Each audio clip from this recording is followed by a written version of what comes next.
Here's the show. It's the Golf Kingdom with a bunch of fun tips to help your game. It's with your host, Rob Strano. He makes golf easier than playing the piano. The Kingdom Bunch. The Kingdom Bunch. It's a show that is called the Kingdom Bunch. That's right. It's the Kingdom Bunch. It's Golf Kingdom with all my friends, all my crazy characters, and it's a great show, and we're going to help your game starting off right away with Build It. After Build It, we're going to jump right here. Yes, we've got Elvis and pop culture. After that, we go over here to Let It Fly. Yeah, we're going to put the aviator helmet on and let it fly. After that, we put on the Cerebro, the mental game, and then we get a visit from Neil the Monkey. Down here, it's Chef Rob. We're going into the Golf Kingdom kitchen to help you with your game. And then, of course, a visit from Golfer in Black, the GIB segment where we give you something top secret to help your game. And then, of course, Strategy, where we get involved with the strategy of golf. Are you ready to build here in the Golf Kingdom with all our Kingdom Bunch? Because it's time to build in the Golf Kingdom. Well, the whole bunch is here.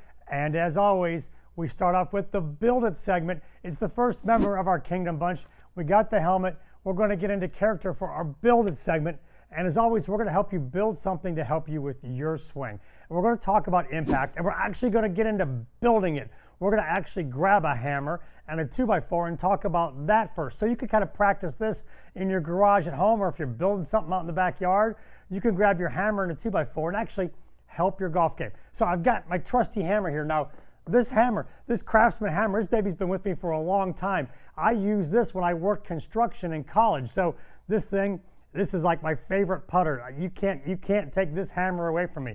So I've got a 2x4 here. Now, when you grab your hammer to hit something, you grab it like this. You wouldn't grab it with your hand underneath like that. You wouldn't grab it with your hand on top like this. You grab it naturally. Look, I grab it in my fingers, just like this. So I've got the hammer, and the hammer head is facing straight ahead, and my hand is in the fingers just like that. Looks just like a golf grip. Now, let me show you. If I'm going to hit this 2x4 right here, and you said, Rob, hit it hard with your hammer, I'm going to grab it like this. Say I'm like breaking a form. I'm going to grab my hammer, I'm going to swing back, and bang, I'm going to whack it like that. Look at the position I get when I hit the 2x4 with the hammer.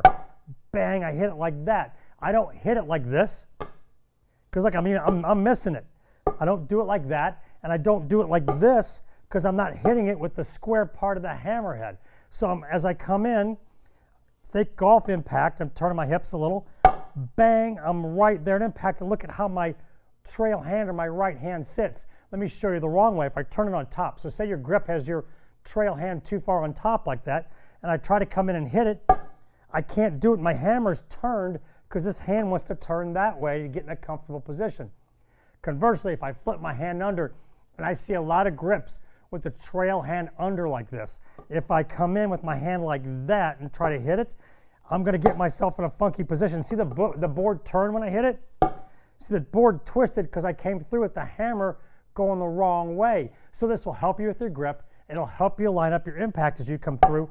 Bang, just like that. Now, how do we take the hammer and how do we take the board out? Well, we grab a golf club.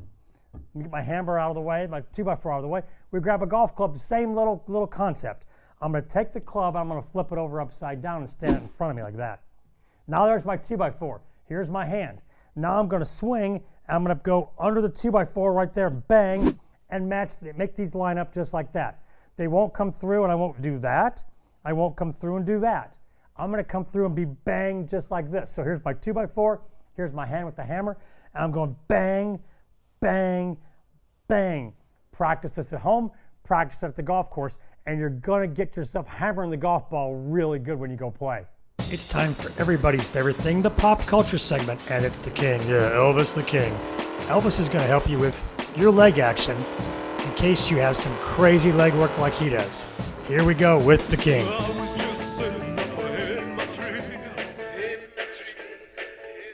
That's right, I'm the king.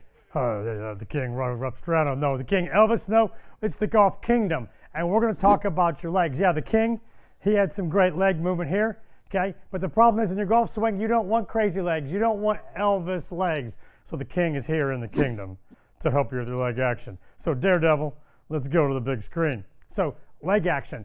You want strong legs when you swing. You don't want the wobbly little Elvis legs, but I see a lot of players out there with the wobbly Elvis legs. You want to be in control here of these legs. I've got a great little way for you to practice feeling strong legs when you swing. So I see a lot of players when they swing, they get the wobbly legs here and the wobbly legs there.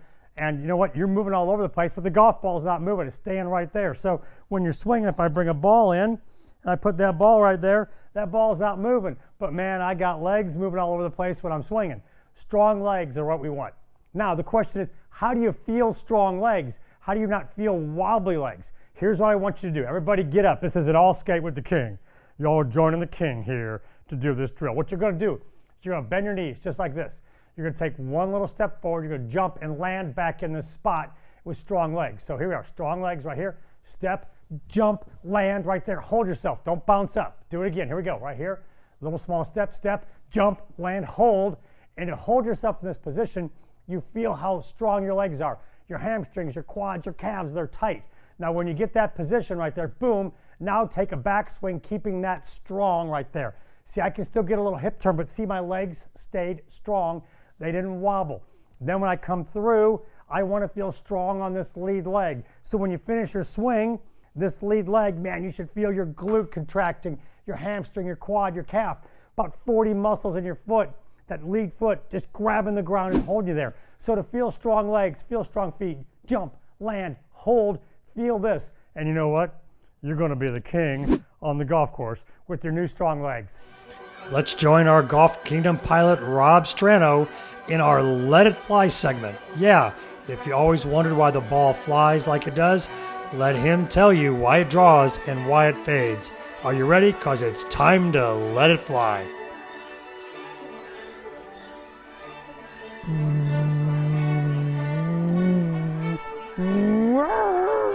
It's Let It Fly. Yes, we're going to talk about flying the golf ball and help you understand how does a golf ball fly? Why does it curve the way it goes?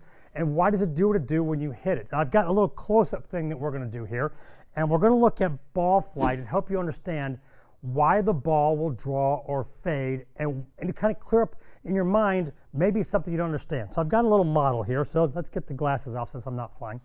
We've got a little model here. So you can see the white line and the blue line and the arrow point straight ahead, and the ball's here, okay? So we got a club face on top. So the white line represents path. So I'm going to point this white line off to the right of the camera here. And I'm going to point the red line in the ball right between the white and the blue. So this is in between my path and my target. So the blue line is the target line, the white line is my path, and the red line is where my club face is pointing. So if I tip it at you, you can see club face is pointing on the red, this is the path, and this is the target line. So if we imagine that this number right here, the path is 6 degrees to the right, for you to hit a perfect draw, this number right here has to be half of that one. So this would be 0, this would be 6, and half of 6 would be 3. So to make this ball curve this way, this has got to be 3 degrees and this 6. Let's clear it out and put some sticks in here real quick. Target line, here's your 0. There's my path right there. Let's say my path is 6 degrees to the right. My face has to be half of my path. So my face has to be 3. So the face is actually open in impact to hit a draw. It is not closed. To hit a draw, my face isn't over here off to the left 3 degrees. It is 3 degrees to the right, and it's half of my path. A fade is just the opposite. 0, 6 degrees to the left, 3 degrees to the left with the face, it's half the path. It's always half the path. So think about that as you're trying to draw or fade the ball. Think about understanding club face and path. And you know what? When it's time to fly it, boom, you're going to hit good shots. When you use Dosh, you'll earn cash back when you shop, dine, or travel. Join PGA Tour winner and Dosh user Andrew Landry by simply downloading the app and earning cash by shopping the way you normally do. It all adds up. Sign up with the code CASHBACK to get started adding up cash now.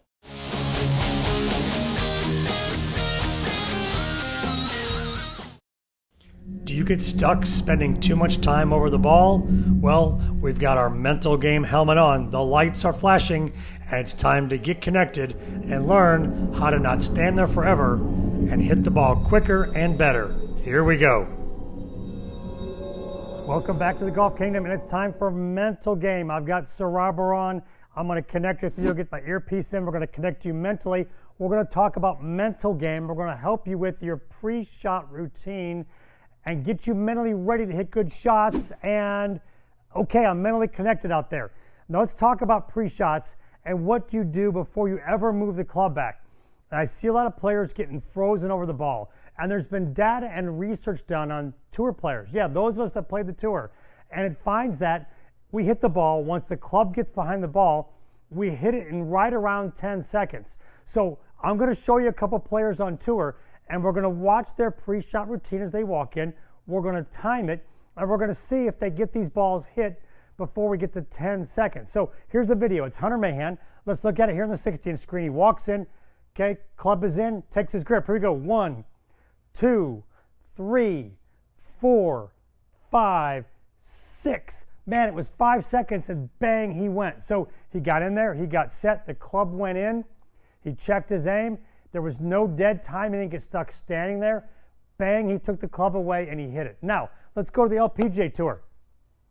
Here's Belen Moto from Spain. Let's watch her walk in. This is her full routine from behind the ball.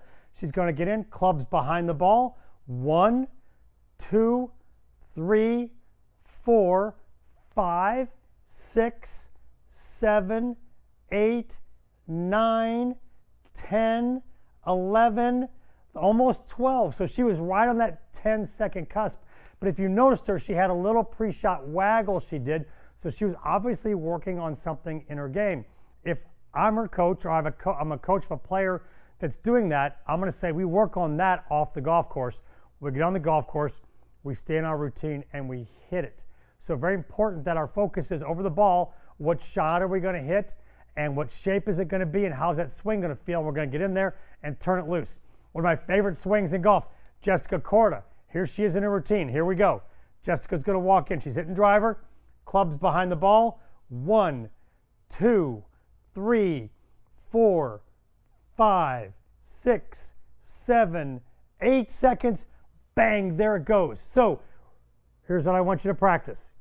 Have a friend time you. Walk in. As soon as that club hits the ground behind the ball, you're going to check your aim, maybe once or twice. Waggle, get set, and swing. I'll tell you what, if you're hitting the ball bad and you're struggling and you're just standing there, I'll tell you what, see if you can hit a bad shot and be quick. I'd rather hit a bad one being quick than hit a bad one standing there forever. So get set and go. Do you seem to always monkey with your game? Well, our favorite monkey Neil is here with host Rob Strano to help you stop monkeying with your game. Let's go see what they've got and the message Neil has to get you to stop monkeying with your golf game. Well, are you monkeying around with your game? Are you out there doing all kinds of crazy stuff, not knowing if it's right? It's don't monkey with your game. And I'm here with my buddy Neil. Neil's always got a great message from you guys about monkeying with your game. You always send us a note and say, hey, I'm thinking about doing this. What do you think, Neil? And then Neil shares it with me. So Neil, how are we doing today? Good to see you, my friend. Looking sharp as always in your red. Let's see what your message is today. So Neil's got a message for me. Holy smokes, Neil. What the heck? What kind of sent you this message? Okay, so we got a long message today, Neil. Sorry about that. So what's this message say? Oh, it talks about how, much they enjoy the segment, but here's what the meat of their message says. The meat of their message says, I'm struggling with solid contact and impact, Neil. I want to move the ball back in my stance so I hit it sooner and hit it first. Is that a good idea? Well, I'll tell you what, Neil. They want to move it back, and if you're going to monkey with your game and move your ball position back, don't. That's the wrong thing to do. So here's what I think of that message right here. We're going to get rid of that message right away. Let's get a golf club, get a ball. Daredevil, come to the big screen. Let's talk about why you don't monkey with your ball position and move it back.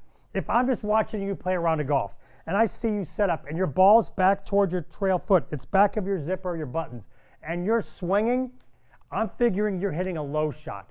The ball goes back to hit the ball low. It doesn't go back to improve contact. Here's the bad thing that'll happen if you monkey with your game and move your ball position back. So I have a 8-iron here. I have a short iron. That ball position should be up on my lead cheek or my lead ear. So it'll be up here. So ideally at impact, I want to shift onto my front leg, lean the shaft a little, and that's what helps me catch the ball first, that position. So if you're not doing that and you think moving it back will help you, here's what's going to happen. I'm going to move the ball back now. What's going to happen is this is in a position to hit it low. So now you're going to be hitting the ball lower. What happens when you hit it low? You try to hit it higher. What will happen when you try to hit it higher is you will start to go backwards to try to help the ball up in the air and add loft on the club. That's going to make you bottom out even more behind the ball. You're going backwards instead of forwards trying to add loft. So it's not going to help you hit it more solid by pulling it back. It may help you hit it solid and a little bit lower, but eventually you're going to start going backwards because those low shots aren't staying on the green. So don't monkey with your game by moving it back. Keep the ball forward and get more on top of it forward with shaft lean, and that will help you hit it solid. Hey, do you ever wonder what's cooking in the Golf Kingdom? Well, it's time for the Golf Kingdom kitchen. Yeah, let's go see what's cooking up in the kitchen to help your game with our chef, Rob Strano. Someone's in the kitchen with Strano. Someone's in the kitchen, I know. It's Golf Kingdom in the kitchen. It's the chef segment. It's Golf Kitchen now, not Golf Kingdom. So think kitchen thoughts. A lot of times we can't get to the golf course. It's storming outside, or we got to cook dinner and we're waiting for something to maybe simmer, or we're stirring something, and you know what? Maybe you've got a utensil in your hand, a little spatula here. What can you do when you're in the kitchen with a spatula to help your game? Well, one thing you can do is improve your impact position. So I've got a spatula, and it's two-sided, right? You've got the front and the back. We flip with this side, so we're flipping with this side, right? So we've got an angle here, and we can use that angle to teach us a couple different things. So here's how that angle can help us. So if we're coming down, let's just say you're one of the rare players when you look at your videos, you come into the ball and your angle is way over here like this. So you've got way more than a straight line way after impact here. What you want to do is you don't want that. When you come to impact, you want to line up here and then keep going.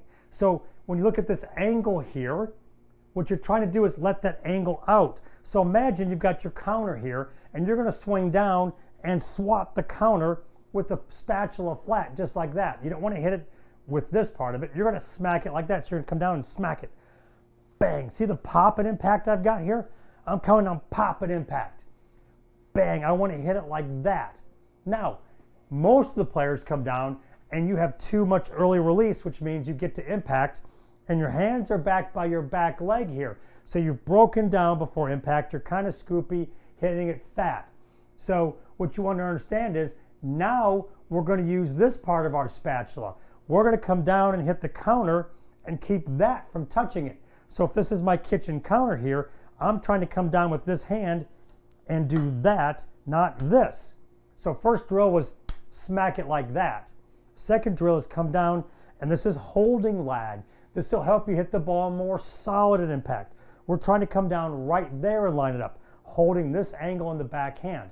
So as we come in with both hands, I'm kind of taking the back of this hand and putting it right up against the counter. Boom, boom, boom. So while you're flipping burgers in the backyard or cooking in the kitchen, grab your spatula, come down, and get these two things lined up.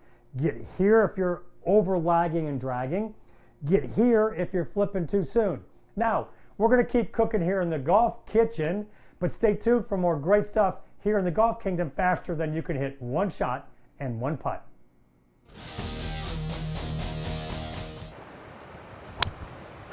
Help me, please!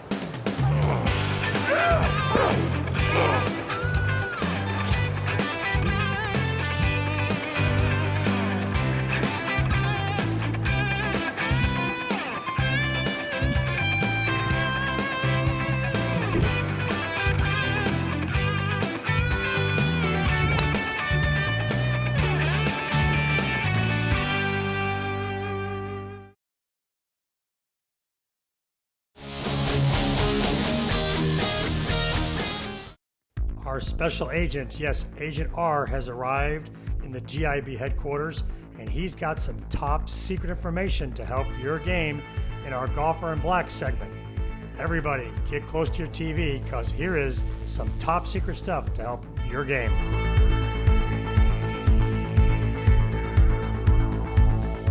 Welcome to GIB headquarters. I am Special Agent R, and I'm also your Golfer in Black. Yes, GIB. This is where we talk about the top secret things of golf, the things that the tour players know and understand that maybe, just maybe, the rest of the players don't understand. We're going to talk about the line on the ball. So I have a Sharpie here, and a lot of us are drawing lines on our balls. There's templates we use to draw the line on the ball, but we put this line on the ball to help us aim. So you take your Sharpie, you put your line on the ball. Now you have a line, but do you use it correctly? And this is where GIB headquarters here, Special Agent R, is here to help you. Here's the thing you have to understand. That line has to be perfectly on top of the ball. When you put it down and aim it, it cannot be off to the side, either this way or that way. If you put the ball down with the line perfectly on top, that will aim straight where you point it. If you tip it off this way to my left as I look at the camera, that is obviously aimed too far to the left. If it's tipped to the right, it's aimed too far to the right. So it may look like it's pointed straight ahead, but as it goes more to the side, it aims more to one direction. So keep in mind here, when you use these lines, you have to use them correctly. You have to make sure it sits down right on top. I see a lot of players using the line and they put it down and it's tipped off to the side and they're wondering why they're missing putts. So this has been your GIB headquarters Special Agent R tip to help your game. Some top secret information to help you improve. Grip it and rip it. General Strano is here, and it's our Strano G segment, and we're going to talk about when it's the right time to send it and take it deep. Let's see what he's got to help you with your game. Are you ready? It's time for strategy. Remember, without a plan, there is no attack. Without attack, there is no victory. And we have to understand how to attack the golf course. And we're going to talk about sending it. When is it a good time to send it? When is it a good time to just turn it loose and let it go? I've got a couple of fun examples as we talk about sending it. Let's look at a picture of a golf hole here. We're going to bring it up. This is a picture of the 13th hole at Augusta. Now the red line is a tee shot. So you can see this red line going all the way from the tees all the way over to what is the 14th fairway. Now, why am I talking about sending it on the 13th hole at Augusta, which is a hole you have to notoriously hook it around the corner to have a shot at the green? Well, there's a guy named Bryson DeChambeau. Maybe you've heard of him. He's carrying his tee shots about 340 yards. This red line stops at 340 yards, which means on 13 at Augusta, he can send it out into the 14th fairway. Yes, he can blast away because if he hits it straight, he goes into 14th fairway. Most players, if they hit it straight, they hit it into the trees here. If they overhook it, they go into Rays Creek. He can hit it so far that he hits it right through the chute out into 14 fairway. You know what? When he gets on 13, he's just sending it. Now, what might he do on the 18th hole? Let's bring up the 18th hole at Augusta here. Here it is. They moved these tees way back here. The tee used to be right behind the 17th green here. Used to sit right there, and you played through the chute out here in the fairways, and the really long hitters would take it over the bunkers out in the old practice area here and hit a little flip wedge up on the green. But when they backed that tee up, they made it really hard to just send it on 18 and blow it over everything. Once again, we got our red line. Here's the tee. Bang, here's the tee shot coming out here, and it carries well over the bunkers. You know what that red line is? That red line's 340 yards again. So Bryson DeChambeau, you think he's going to send it on 18? Absolutely. He's going to bomb it out there big time and take it over those bunkers. Now, last picture. Here we go. This is the 12th at the TPC Stadium course. And I got in a discussion with the tour player about sending it there during the Players' Championship because he was laying up. This red line is only 260 yards from here to here. It's a 3-wood shot. And I said to him, if this shot was a par 5, you would go for it in 2 every single time. You would never lay up if that was your tee shot and you were having to hit 3-wood into this green. You'd go for it every time. Another hole where we just get up there and send it. Hit your driver here, send it down here, and hit a good shot. If you're around the green, you get it up and down, and if you happen to hit it in the water, you know what? You still can get up and down for par, and it makes sense in your strategy to just send it in all three of those opportunities, whether you're at the TPC or at the Masters.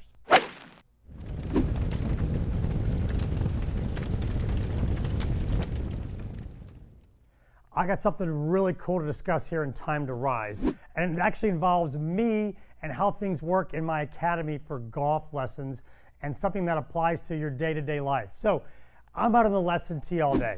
I get there early, I stay late, I'm there all day giving lessons. So to say, an average day I give 9 lessons in the day. So I have 9 different people coming up for lessons, and that's, to them, their first lesson of the day. They're showing up fresh. They're excited to see me. They can't wait to get going. But maybe it's my 7th lesson of the day. So I've been out there for 7 hours already. You know what I've got to do? I've got to make sure I treat that person like they're my first lesson of the day. I've got to match their level of enthusiasm, which is kind of always fun to have that next person to show up. At least to me, it's always fun for that next person to show up. And I just kind of start fresh, and my enthusiasm fires back up, and I'm as excited to see them as they are for their golf lesson.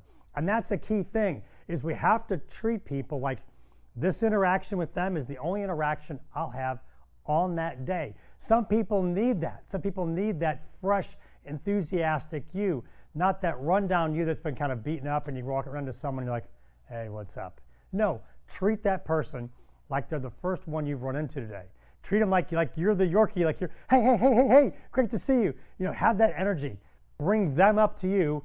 Don't drag them down to where you are. Come up and meet them with enthusiasm and energy, just like I do with those golf lessons that come up. Everybody shows up. They're excited to get better. They're excited to show me how they've gotten better. They're excited to do a playing lesson, go to the golf course, whatever it is. And man, I meet them at their same level of enthusiasm, and we have fun in our hour. Do that with people you meet, and I'll tell you what, that interaction will be fun too. Well, the Kingdom Bunch was here, and they sure gave you some great stuff to help your game. Let's bring in our Stranos and talk about the things to remember. Elvis Strano taught you how to have strong legs, and he gave you a drill to feel that. After that, we talked about the mental game and how you have 10 seconds to hit it once the club gets behind the ball. And then we took a visit to the Golf Kingdom kitchen, and Chef Rob talked to you about how to use that spatula to improve your impact. Now, to get more tips from me, your host, Rob Strano, if you have an Alexa device, ask Alexa to enable the Golf Kingdom skill. Yes, you'll get tips from me, your host, Rob Strano, every single day via Alexa. Also, to watch all the shows now that we've done in the past, download the Roku channel, and you can watch everything there at Roku and Amazon Fire TV. And coming soon, I've got the Golf Kingdom app, where everything we do here in studio, things I do at the golf course in my lessons, and all the past shows and tips will be there for you to download and have contact with me in the Golf Kingdom app every time. Thanks for joining me in the Kingdom Bunch here in the Golf Kingdom.